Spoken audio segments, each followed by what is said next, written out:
Hello guys! Welcome back po sa ating content at sa YouTube channel.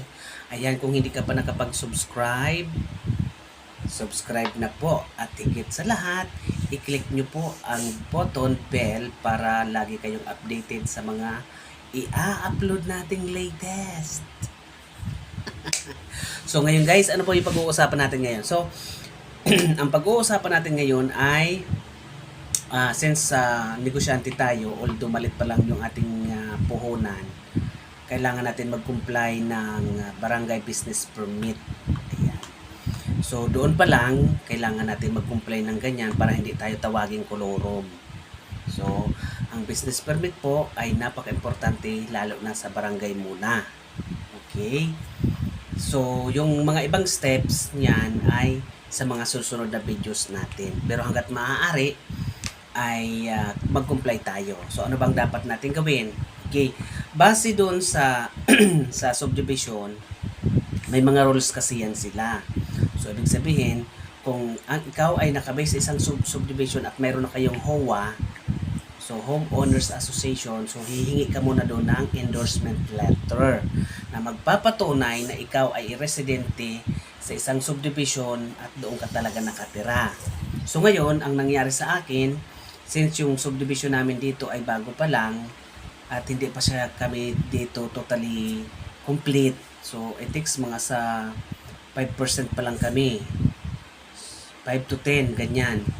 So ang completion nito is nasa 80% dapat.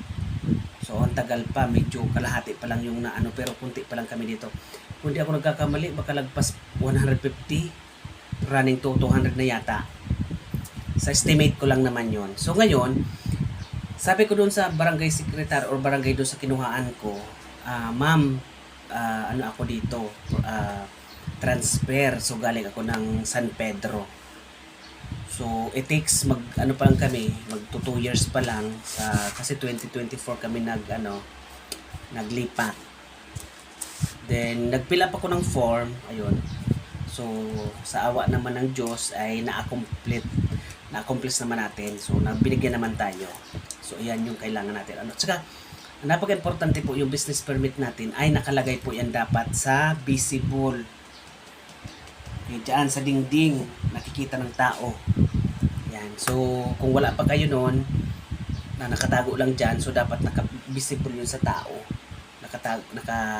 Nakikita nila dapat diyan. Okay? So